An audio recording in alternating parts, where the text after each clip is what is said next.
We are delighted to announce that the Neurodivergent experience has partnered with RTN Mental Health Solutions. With up to a 5-year waiting list for autism and ADHD assessments via the NHS, and that's even if you get a referral from your GP, getting an assessment in the UK has never been harder. So if you're like me and can't wait anymore, going private may be the best option for you. RTN offers online assessments for kids aged 6 right up to adults, with prices starting at £900. To make it more accessible, RTN can offer payment plans up to 5 months. You can access their remote services from the comfort of your home anywhere in the UK, and RTN offers group and one-to-one counselling, a private route to access ADHD medication following the assessment, and will even fight for you if your GP doesn't accept the results. So if you live in the UK and can't wait to get an assessment, go to www.rtnmentalhealthsolutions.com and use the discount code RTN23, making it even more affordable for all of our listeners to get an autism and ADHD assessment.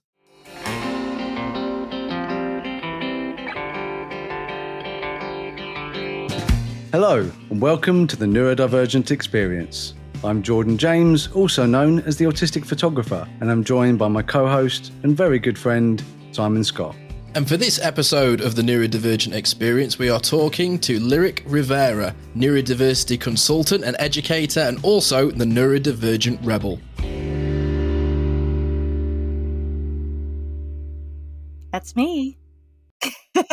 Rebel by name, rebel by nature. That's reclaiming something, because my whole life I've been told I was a rebel, and like it was supposed to be a bad thing. Like, oh, you're such a rebel, it's like not a good thing to be called. And it's like, you know what? Once I found out I was autistic, I was like, it explained where that came from to me, and I was like, I'm going to embrace that. Like almost reclaiming a slur that was used against me my whole life. Like, fine, you want rebel? Okay, we'll show you. So we've online known each other years, yeah, for a long time. Yeah, my journey has sort of shot up from nothing. But like when I first started seeing your posts, I was like, oh, that's the stuff that I really want to say, but Sylvia won't let me. like she's like, no, you can't say that. You'll just anger everyone. And I was like, right, but that's kind of my vibe. And she's like, no, just like share your pretty pictures, sweetheart. She's like tapping me on the head. It's pretty pictures. But then like I saw more of your posts and I have to admit, you sort of inspired me to start kicking ass. So thank you for that. Thank you for that. Because obviously before, I was just putting my pictures, saying a few words, and they're talking lovely. about being autistic. I love your pictures. They are beautiful, by the way. I love your art. I know, I'm so good. It's because I'm autistic. You are really good. I know, it's great. Mm-hmm. I imagine there's there's like a lot of people who have listened to this but never seen my photography. That's like, oh, I wonder how good. Trust me, go and look at my photography. They should check it out. Yeah, I'm a badass. Yeah, you are. And I'm so glad you know that. You know how many autistic people don't know they're badass at things? They're always like, this is garbage and I'm garbage. That's what they say. They think they're garbage. They don't know how awesome they are. And I love that you know. I'm going through that at the moment. Yeah, I'm really growing into that, like going, do you know what? I'm actually pretty good at stuff. And yes, I'm starting to realize that I look around at other people that do what I do and I go, oh, I'm only showing a bit of my potential. I didn't realize that's all you had. And that's what's kind of wild about my unmasking period at the moment. But I find, I have to admit, going on what Jordan was saying, sometimes I see your Facebook post and I'm like, come on, Lyric. Like sometimes when I see like how combative you are, and sometimes it's like a lot of the time I've said in this podcast, Jordan kind of goes to bat for me because I'm not on social media, and I think he speaks on behalf of what a lot of other people wish they could say. But then you're taking it up to another level with Jordan. So what is your motive behind your page? Like what keeps you going with it? Oh, there's been a lot of things over the years. Like when I started my page, it was like, more than 7 years ago when I was first, I was literally a month off my diagnosis. And like when I got diagnosed, it was just like this catalyst moment in my life, which it is for a lot of us who are late identified or late diagnosed or, whatever. We find out and then it's like, oh goodness, like looking back over your life and like suddenly like all these things that maybe didn't quite make sense before, like all the pieces start to fit together and it starts to make a lot of sense. And you go, oh, I make sense. And oh, so does everyone else. And so do my relationships with other people. And it's just like all of these dominoes come tumbling down. But, I had discovered this bit about myself, and I had been given like limited resources by the psychologist who diagnosed me and like some books and things to check out. And in true autistic fashion, I digested it all really, really quickly because I hyper-focused and it was all gone. And then I'm like, I'm not done yet. I need more. I must know more. I must know more, which hasn't stopped 7.5 years ago later. Like, I just have to keep, like, I can't stop obsessing over this thing. Like, once the hyper-focus grabs hold of something, it's like, it's got this death grip on me and I can't escape it, which is why I have to be really careful where my focus does go, because it can take me to some really dark places if I'm not careful. But, this is a problem like I can solve. And so at first it was me trying to connect with other autistic voices and learn, because after I ran out of resources, I went and started trying to Google and find like information about like, what do I do now? I'm 30 years old. I just found out I'm autistic. What the heck do I do now to get my life on track? I was desperate for someone who understood me, because every time I tried to like tell this to someone face to face, they'd be like, you can't be autistic, or no, you're not, or oh, you must be so high functioning, or I don't believe you. Like literally, like everyone I would try to talk to would shut me down. The sprinkle of autism. Sprinkle of autism, yeah. Well, nobody knows what it is, really, especially in the United States. We're a bit behind y'all in the UK over there. But so like I didn't have any kind of like sense of connection, and I couldn't find more of the information I wanted to know because I wanted to hear from autistic people. And so like that was the beginning, is like wanting to connect and wanting to learn more and wanting to reach out. But then also, like you said, like there's that combativeness and that anger. I was a lot angrier when I started than I am now. I'm still very fiery. Like it comes up. Like I've got a big fiery part of me that gets activated. But you're more at peace with where you're at with it. I have a lot more self-understanding, which also has helped me have a lot more compassion and understanding for other people. And like, first I found out I was autistic, and then that kind of led me to realizing there were a bunch of traumas and repressed memories that I had that started to come up once I found out I was autistic. And so all these things kept bubbling up, and I realized I had all of these different triggers and things, and I was constantly getting triggered, which is why I would go off on people sometimes, and why I go off on people a lot less now, I think, because I'm more aware of when I'm getting triggered and what my triggers are and when I need to step back and regulate, because I was completely unregulated when I started this blog, and I didn't know how to regulate, and I didn't know what my triggers were. So it's like, it's been that process. And so now, like, I'll have those really outlandish things that everyone loves about me that I'll say, like the stuff that nobody is like ready to say, like people are afraid to say. And I'll sit on it a little bit more. Like I used to like kind of impulsively put it out without thinking about the consequences nearly as much. And now I'll kind of sit with things and I'll text them to myself, and I have a notepad, and it's like, okay, if I still feel the same way, later or tomorrow when I'm not so, then I'll put it out. But I used to just be like angrily throwing things out on the internet. I'm sure that like came through. And I even sometimes I'll like make a post and I'll delete it within the first 5 minutes before anyone even reacts or sees it, because I'll just be like, I'll panic. I'll be like, never mind. There'll be a part of me that's like, nope, never mind, can't say that. That's too much. That gives away too much. Or like, so I totally have minutes where I like panic, but usually it's like in the first 5 minutes, like I'll share something and I'll post it and I'll go away. And then like, as I try to go away, I'm like, the little nagging voice is like, you should have said that, you shouldn't have said that, you shouldn't. And then I sometimes will give in and like go take it down. And actually, so if you watch my page, sometimes something will disappear in the first 5 to 10 minutes. Other times it'll be like me having those, I still have those panic moments. But a lot of times for me, it's like, I feel like I'm revealing more than I want to reveal, like, because a lot of it's like an open book, and I share a lot about like my personal experiences in life. But like, also it's like, sometimes I don't know when is like too much information, or when maybe I've shared something that is like, maybe I wasn't ready to share that just now. So that does happen. But then at the other time, like I've noticed over the years, the page has become a lot more evolved, and curating the audience very carefully to where you have to be an established follower. It's because it's been like that for years now, has really helped. And what I noticed is, like, sometimes I'll periodically share a post, and it's probably one of those inflammatory posts you're talking about, that I know will scare people away. That I know people will unfollow for, but when I do that, I'm mentally prepared for that, and I see that as kind of like purging people that don't need to be in my. Yeah, I've seen you do that. You're like, oh, I just got rid of a bunch of transphobic people. Happy days. I just lost 1,000 followers. I don't need them. Bye. Yeah, and you're like, Exactly. oh well, never mind, eh? Let's move on. Yeah, don't miss you. Yeah, Yeah. And so every literally. now and then I literally do things like that. Or, I talk about ABA and different kinds of conversion therapy, and that's a really polarizing issue in our spaces. But a lot of people don't realize, like, the Twitter page was kind of connecting autistic voices, and then the Facebook page really originally was started to be a safe haven for people who are survivors of different kinds of conversion therapy, whether it's ABA or, trans queer conversion therapy, people who are survivors of being in behaviorism and have had trauma from having those kinds of modalities applied to them, because there wasn't back then there weren't spaces that were like no promoting or no pro ABA posts. Like, you didn't see no ABA, no pro ABA. Everything was either neutral to ABA or just like so pro ABA. Like, all the People were groups too scared. were very pro. Yeah.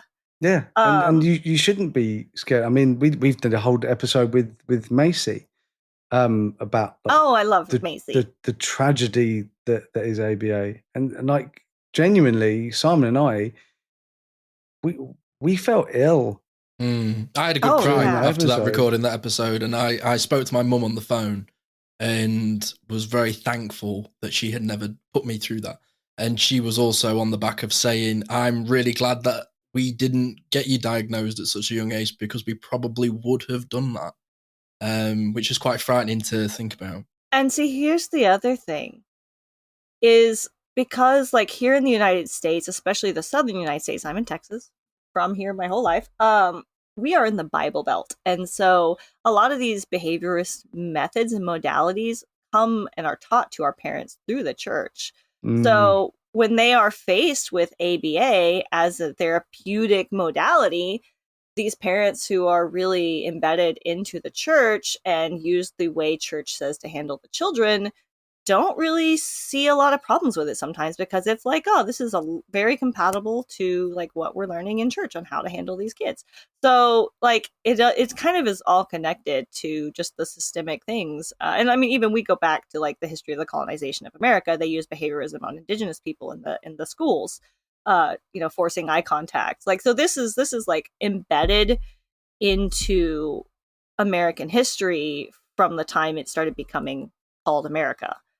So it's really hard to escape it. It's in our school systems.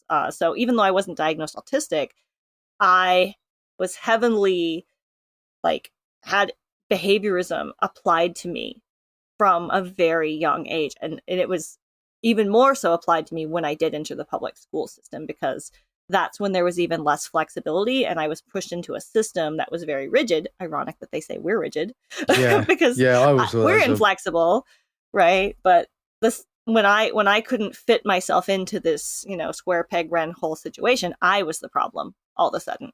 And that happens to a lot of neurodivergent kids, especially, in America. And I hear it happens in the UK too, but I feel like y'all have a better perspective and understanding on neuroinclusion, when it was something like nobody in America had heard of. When I really there were it was like an underground thing. Like, you could dig it up in chat rooms and forums, and what was it?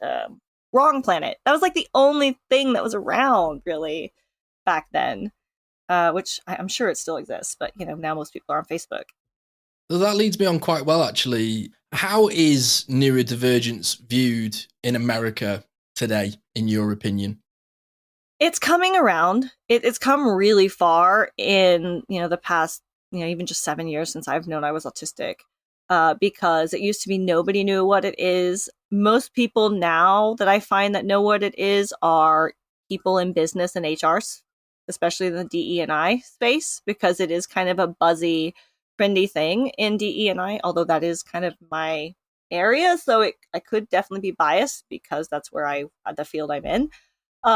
You also are starting to hear about it in school systems on occasion, which is really encouraging, because they took a little longer to get on board. That started happening probably in the last couple of years during the lockdown. I've seen more of the schools starting to have these conversations in universities, which is really exciting. And the other place, we're seeing more of the OTs that are becoming neurodiversity affirming, which is really good to see because a lot of the OTs didn't really, I don't think, weren't really looking at it from a neurodiversity perspective originally, because they were being heavily influenced by behaviorism and ABA, and they're moving away from that, which is really great. And so I hope we continue to see this kind of a trend as we start to see that autistic people need the space to exist and be our authentic selves and have emotional and physical safety just like everybody else. Oh my gosh, just like every other human. Yeah, How dare we? How dare we be humans? Well, I'm really interested because I look at the whole light it up blue thing that you have in the US, and I would say that like for every one of us, we will get crushed under the weight of viewing autism as this tragic disease that infects your entire family and destroys homes and people, and we're just broken versions of these perfect neurotypicals. Oh yes, and don't even forget the eugenics where they're trying to wipe us off the face of the earth. I literally got sent an article this morning by my wife, who is very vigilant with these things.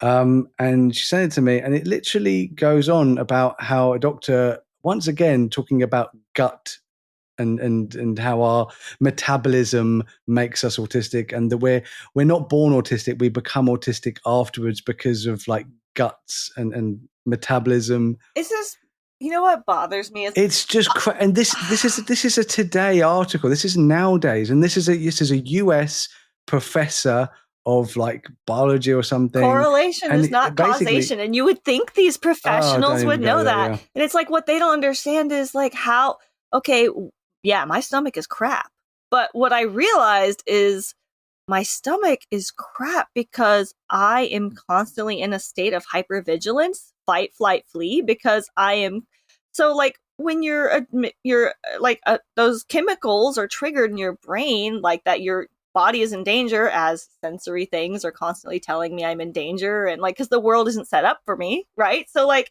we're constantly in fight, flight, flee, which directly impacts our digestive system. Yeah, it's like severe anxiety. Yes. Makes me just feel sick. Like I'll be absolutely happy in my head, going, "Oh no, it's a wonderful day," and all of a sudden my stomach will start turning, and I'm like, "Okay, there's something wrong." Like I listen to how my stomach feels, even if I think I'm happy. Yeah. And I'm just like, oh, there's something going on here. I had something go off with work 3 days ago, and I've not felt right since. And it's one of those things of going, why do I suddenly feel the way that I'm feeling? What's going on? Why is my head spiraling? Go, oh, it's just one little thing that's like the domino effect that seems to just set everything off. And we have that really intense stress reaction and that low stress tolerance. Seems to be a thing that a lot of us experience. Yeah. And I am that way as well too. And it's like really like been helpful to recognize this because they spent so much of my life trying to figure out what was wrong with my stomach. And they're always like, oh, there's nothing wrong with your stomach. It must be in your head. And it's like, I guess they thought like, in my head it was psychosomatic, but it's like, actually it's neurological in my head. So, just like finding out what a lot of those triggers are and like making my life less stressful, like keeping the stress levels down, being very mindful of how much stress and how many sensory triggers I'm exposed to, like makes my stomach so much better. It's still not perfect because I stress myself out just by worrying a lot of times. But it's better, like so much better. But I think the food that we eat as well. Oh yeah, totally. I'm really sensitive to a lot of foods. Yeah, some of us are super rigid with our eating routines, our eating patterns and behaviors. What was scariest is at the end of it, this so-called like professor or whatever, his entire thing is, oh, I want to invent a pill that can get rid of the symptoms of autism.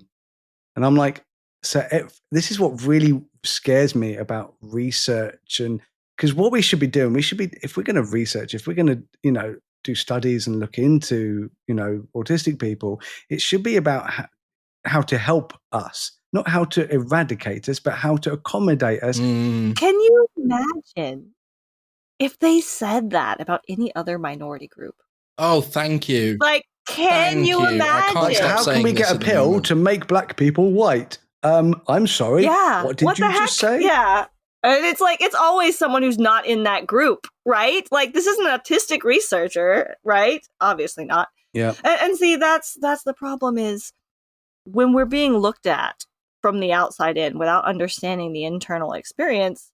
So say, I want to get rid a pill that gets rid of the autism. Okay, so that's the hyperfocus, right? Because we ruminate and we get obsessed on things, which is, in my case, personally, yes, my greatest weakness, but also my greatest strength.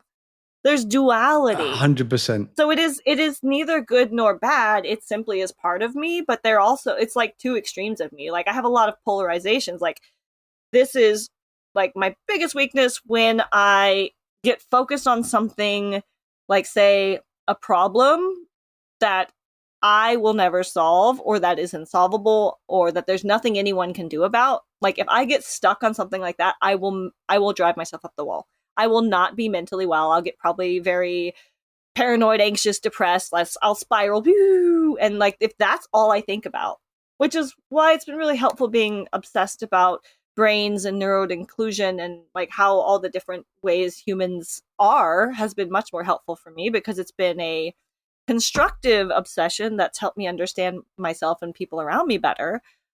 So like this has led me to having this entirely new hobby / career / way I can give back and help people around me in my community to try and be a resource I needed 7 years ago, so I could do something that gives me meaning and purpose, because I have this hyper focus and I haven't been able to stop obsessing about, oh my gosh, all these people have different ways of perceiving the world. Like I got obsessed with this one thought all these years ago and I'm still obsessed with it. And it's like so core to who I am. If you take that away, like that intensity and that focus, I am not the same person. And so it's like, yeah, I'd love to not get obsessed about things that are really not helpful for me, but you can't take that away without taking away the beauty of being so passionately obsessed about something that is a more constructive thing to obsess over. So it's like, okay, but you can't have one without the other.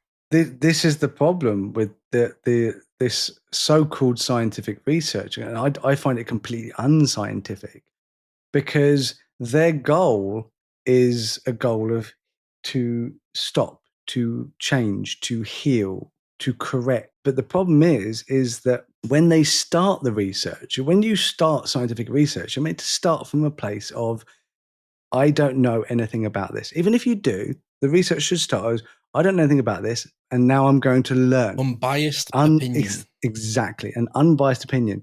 How none of these scientists have that unbiased opinion, because when they start, they're going, ASD is a disorder that, changes the brain and makes you do this, and it's wrong.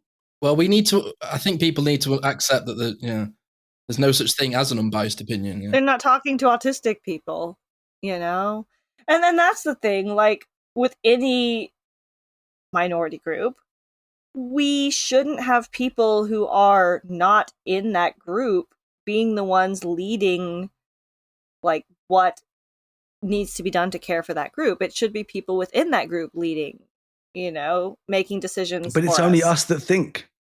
But it's only us that think we're a minority group. They don't think we're a minority group. They think that we are ill, we're sick, we're diseased. Well, that's what they said about queer people, not that many years ago. We used to be in the DSM.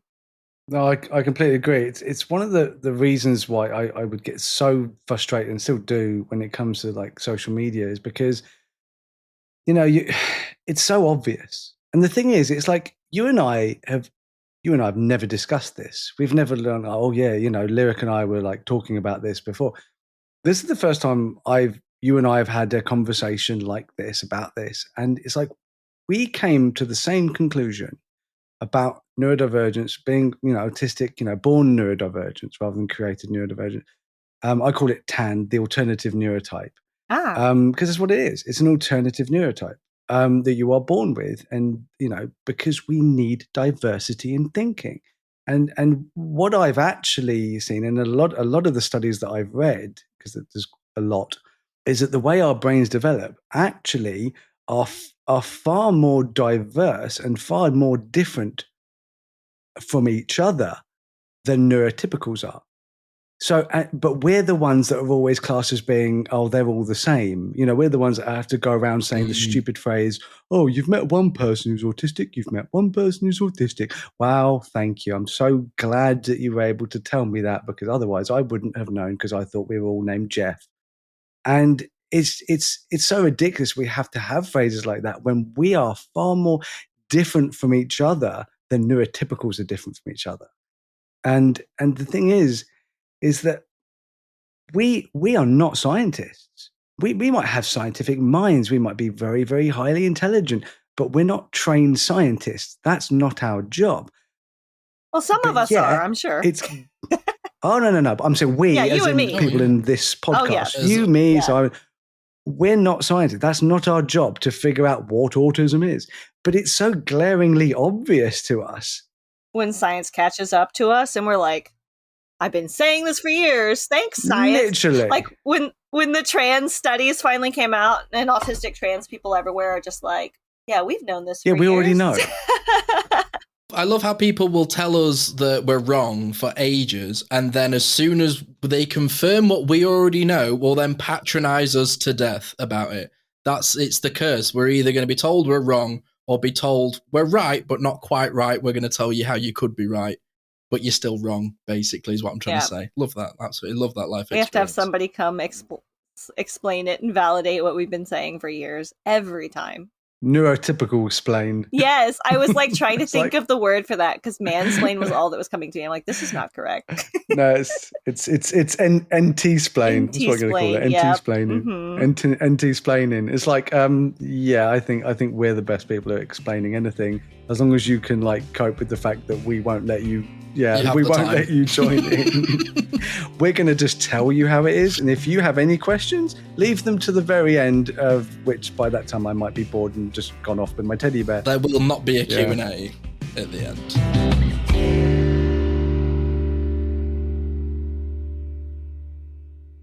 I want to talk about the US. I definitely think the UK has a better understanding, a far more forward-thinking way of looking at it. Not everyone, but certainly as an island, I think that we in our small little nation actually have far more forward thinking about neurodivergence, about, you know, the alternative neurotype, and about autism, that it isn't this horrific disease or anything like that. Obviously, there's pockets of that. But when I compare it to like a lot of Europe, and especially Switzerland, where obviously my author of my book comes from, the reason she reached out to me in the first place was because she was seeing all these positives and understanding all the positives of autistic people, by the way, with, again, no formal background in research of autism. She just could see it. And she was telling me like how horrific it's looked at in Switzerland. And I was like, is it? I would have thought Switzerland was like really forward thinking. Like that's a really, you know, forward thinking place. And it's like, no, it is still thought of as this horrific thing that afflicts only children, and mostly male children. And it, you know, destroys a brain. And then I'm like, really? And this is in 2022. I think we first talked, and I'm like, really? But the thing is, and I keep seeing stuff like this, where they say, oh, it's so awful, it's so evil, it's so terrible. And there are lots of places, and most of it comes from the US. And a lot of it does come from the US, because Autism Speaks has really exported their flavor of advocacy to other parts of the world. And sometimes they go by different names. Like if you look at like the people who founded that one in CAS, like it's a lot of the same people that are founding these organizations. They just kind of shift and do their names, different things. And so it does export to other countries. And I think probably the countries that are doing the best on this, like the UK has always been very ahead compared to the United States, but I think the United States is catching up. When I started, I only knew one other advocate that was in the United States, and everyone else I was communicating with and collaborating with originally was in the UK or Australia. It's the other country that's really ahead of the game. I think Australia is doing some good stuff. Maybe it's because it's a small island, but yeah, they've got some good stuff coming out. One Australia is massive. Yeah, Australia's huge. Okay, is it? It's like Is it? It's- Is it really? Yeah. It looks so. I bigger thought than it was the US. cool. I don't know geography. We're gonna learn. Yeah. We don't Believe it or blame not, you. yeah. You are American after Oh all. my gosh. Probably... I'll take that. I'll take it. Yeah. Okay. The amount of videos I watch about that, it makes... That's your only funny. one. I You've make had them all one the time. American joke. Actually, I Joel. rag love on America. Texans You've ticked it more out. than any other Americans. Because Texans are special. I breed also of love people. America. They're different. Yeah. This is something that you've actually touched on, which is in my list of questions, Lyric.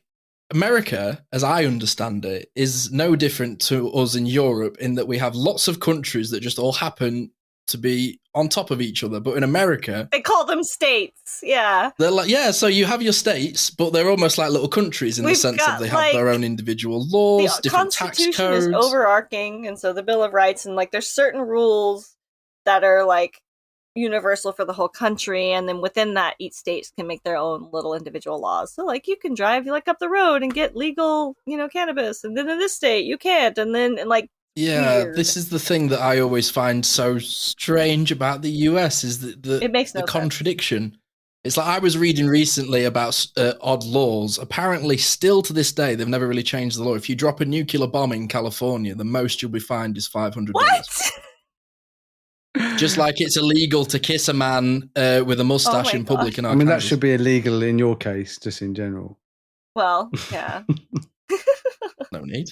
With all of the different states in the US, what are the rules around neurodivergence in the workplace? Because we'll come on to your book in a little bit, Workplace Neurodiversity Rising. But I want to know, how does it differentiate between all of the states? Because here we have our, the Equality Act of 2003, and people kind of branch off of that.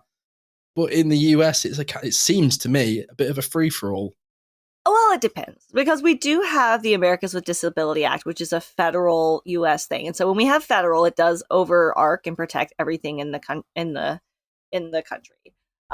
But some states are more for workers' rights, and other states are more for the corporate side. So here's a good example of this: California is a state that tends to be very workers' rights, so their minimum wage is much higher.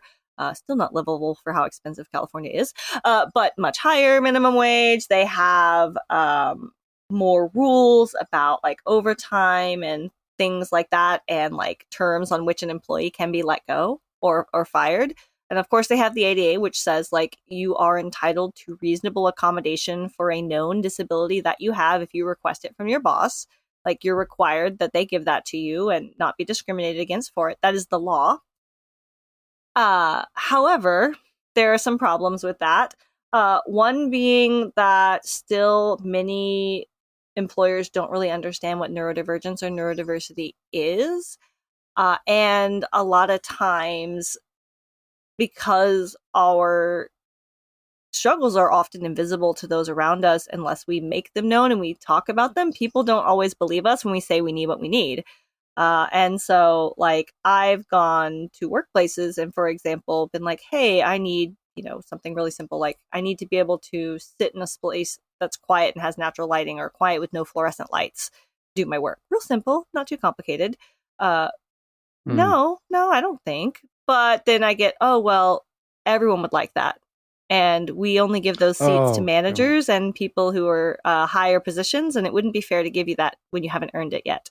And so that's literally a reason I was declined. It wouldn't be fair thing. Yeah, it's terrible. I just like try. Just think where you could be if you were given accommodations. I was doing a task that was way below my skill level, and that was in Texas. And so at the same time, like you have stuff like that happens. It's like where, when that happened to me financially, I couldn't go sue and take them to court and deal with that because we don't have like good free public resources available to take that to court. You'd have to like sue them privately, maybe report them to EEOC, but even then it's like you don't know if anything's going to happen. And so like if a neurodivergent person is let go because of disclosing their neurodivergence or because of a trait that is tied to their neurodivergence, like in a state where they care more about the workers' rights, where they have to tell you why they're letting you go, they it's harder for them to let you go for no reason, but sometimes they'll like set you up to do something they can fire you for, even if they have to tell you why they let you go. So they'll trick you into doing something fireable and you'll get laid off. Or like in Texas, it's even easier because Texas is an at-will state, which means they can let anyone go for any reason and they don't have to tell you why. Whoa. Now, this is what I wanted to get on, because that over here, you cannot do that over here. You have to be really diligent with, and if you are getting rid of somebody, it has to be within like a probation period. And that can be anything from 6 weeks to 6 months. And then there'll be times where if you don't declare your neurodivergence at work, then people go, well, I didn't know. So it's like null and void. And it kind of like 1, 2 wrongs don't make a right. You both just forget about it and move on. But when I was in America recently, I've just spent time in South Carolina. One of the things that absolutely amazed me is when you're driving down the highway, every other advert is a call me and I'll fight your case. Insurance claim. It seems to be like a huge like claim and blame and sue sort of culture in the US. So that really surprises me that, like you've just said, there's just, right, we can get rid of you. There's no fighting it. The laws are set up to protect the businesses in Texas. Well, it's like, so like California, which is probably why more people want to live there because it's a bit more friendly to, the humans, is that the Not laws to your wallet, are though. set up. Yeah, no, you can't afford it. But, the laws for businesses are set up to where they have to treat people a bit better. And California has some of the most complex like HR laws. And I don't know everything. I just know some of the things because one of my wonderful bosses that let me go during COVID, because we had to let people go, who I love so much still. She's from California. Which is kind of funny. I got to hire my dream boss at this company I used to work for, and that was the best thing ever. But then once she let me go, I can't imagine working for anyone not as good. So I don't think I'll ever work for anyone again. Well, I like that idea. I'm kind of just like, this is one of the difficult things about being neurodivergent and doing a podcast, because somebody will say something to me and I just want to zone out and think about it, and I have to keep talking because all I can think about now is going, oh my gosh, like, so if that's like that in that state and then that's like that here, how do you kind of, this must be why some states have such a big wealth and employment deficit and other ones are so high, because it depends on where you are. I really can't quite get my head around that. I mean, I've talked to many different people in many states, like especially when it comes to like the diagnostic criteria and getting their kids diagnosed and then getting that little package through the post of, yes, let's torture your child so they make them more neurotypical and give money to an organization that basically tries to eradicate us. Super. Do you ever see a point where doing what we do, like, it makes such a difference, like an impact in individuals' lives? But what I always feel is, like, imagine we were at the UN. Imagine we were like on a world stage where you and I could like stand up and talk about being neurodivergent from our perspectives, talk about the alternative neurotype, talk about evolution, and just talk about these things openly. Just everyone just listens. And it's like, do you ever really see a point where, like, I feel like we're chipping away? Do you ever feel like we're going to crack the system, or do you feel like we're just going to keep chipping? It's happening. I feel like we're digging with a spoon to tunnel out, right? But Yeah, I do believe it'll happen. I don't know if it's going to happen in our lifetime. Maybe. I wish, because honestly, I don't do this. Like, I'd love to do something else. Like, I just go be a painter or do something less intense. Like, this is something I do because I feel compelled to work on a problem that needs to be solved. And until the problem is solved, my mind won't shut off of it. So, like, I feel compelled to do this, and I don't even know if I want to. It's just like I just can't stop, which is kind of interesting. And I don't know if people understand that at all. But I do see that even, since I started, it'll be 8 years this next fall. There has been a lot of change, in less than 10 years, which I think is really amazing. And even in the first 5 years I was doing this, because there was so much finally seeing autistic people connecting with one another and finally getting to lead more of the conversations about autism. Because when I started and you searched like what is autism or autistic adults, or trying to learn about just the autistic experience, it was almost always non-autistic people, usually parents of autistic children, who were complaining about their autistic children and how horrible it is to have to deal with autistic people. That's all you could find. Or like very medicalized articles that completely dehumanize autistic people, only talking about our problems and our struggles, you know, very, once again, like talking about autistic people like we are a problem instead of like we are people needing support. So that's all you could find back then. And 7 years ago, in the grand schemes of things, isn't that long, really. So thinking about how far we've come just in that time period, I do think it's going to continue to get better unless we have some major setback, which, you know, I'm optimistic a bit right now. But, you know, then again, it's like with queer issues, we were doing so good like 5 years ago. And now, like, I feel like we're sliding backwards, especially in America. It's really scary. So, like, hopefully we don't have any kind of slide where the other side starts pushing back against us and the progress we've made. But a lot of that has to do with, like, if we are able to be heard over these big multi-billion-dollar industries that profit off of the stigmatized narrative that autistic people are something that are a problem. So, you know, it's profitable for us to be a problem. It is. And we're all poor. Most of us. I see. Yeah, well, yeah. Tell me about it. See, this is the huge issue, is that it's corporation based. It's literally, you know, money led. It is profit. It's profitable. It's a genre, isn't it? It's profitable to keep us down, to make us, you know, broken. It's profitable because they can keep asking for money to be able to fix us. And the more broken we seem, the more money they're going to get to fix us. And the more money they're going to be spending on, I don't know, cars and things. Well, they need material, don't they? They need more of us to make stuff, fortunately. So we're definitely being used. Like, that is one of the worst things that's happening in this world, is that neurodivergent people, autistic, ADHD people, we are being used. They only want us when we're useful. Yeah, exactly. And they don't want to support us.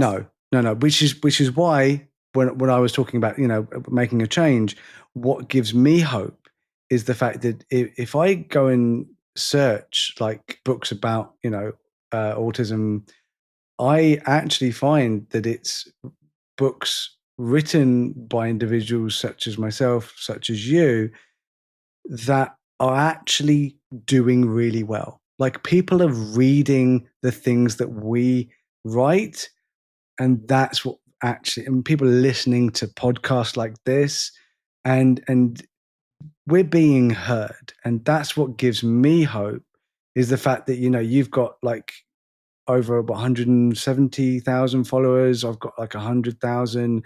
But then the more neurodivergent people who are like us, who are speaking, you know, in this real world, because it's not just, you know, positive.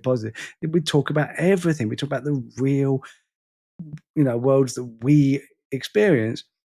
The more I see the ones like that doing really, really well, the more it gives me hope. So, you know, with your book, like, it's self-published, right? Yes. Because I'm a control freak. Yeah, no, so I actually, like, I maybe shouldn't say this, but I wish that I'd done that, because I didn't like giving up control. I know a lot of autistic people who have gone with a publisher and regretted it. And then I know someone who's trying to, like, get their rights back on their book. You know, actually, I know a couple people who are trying to get their rights back from their publishers. I don't know about you, but I don't want to be famous. Like, I don't seek that whatsoever. I hate the idea of, like, being stopped in the street and people knowing who I am. A lot of times I regret doing this and putting my face out there and my name and things, because it's like, you can't take it back. Like, that's the thing. Like, I don't go around screaming I'm autistic to everyone in the real world. I did it online because I didn't have safe spaces to talk about this in the real world. And it was hard for me to know if people were going to be receptive and open to the conversation. And that way people come to me instead of me trying to figure out them, because I can't figure that out. And it's just like, we need more of those safe spaces. And I had a point to go with this, and I lost track of where I was going with it. So I can't remember why brain. we're here, to be fair. Why are we dear. here? Who Why are we we? here? Why are we What? here? Who are you? What is Evolution. What is That's the what we're podcast? here. It's a podcast. Well, we'll wrap up here, Lyric. But one of the things that we like to finish with, especially when we have guests, is if there is somebody that's listening to this who is recently understood that they're neurodivergent or just in the beginnings of finding out who they are, what advice would you give those people listening? Oh, that's a really good one. The most important thing for you is to probably I would say the most important thing is to understand what being neurodivergent means for you. So if you're autistic, that's what being autistic means for you. So just because you're autistic doesn't mean you're going to have the exact same experience as every other autistic person. You know, for example, we have different sensory issues. We have different communication needs. Good example of that is my partner and I. We're both autistic. We're both ADHD. So, you know, you might think we're exactly the same, but we're also very different. I'm hyperlexic. My partner is dyslexic. So, like, I digest and write like thousands of words very easily every day. Whereas, you know, my partner is like not super great at reading and doesn't want to read. And like, you give a text wall and they're like, but then, like, you know, I struggle at driving, and my partner's like just naturally like sees all that 3D stuff in their head and can drive in like ways that like I have to I can do, but I have to put so much focus, and it's like gonna wear me out because that's hard for me. Or, you know, my partner is really sensitive to hot and I'm really sensitive to cold. Like, we're really different. So like, I can't go, oh, like this is autism, or oh, this is what ADHD is, or oh, you know, this is like just looking at these stereotypes. Like, there are things that other neurodivergent people are going to relate to, other autistic people. And even if we share the same neurotype, that might not apply to me.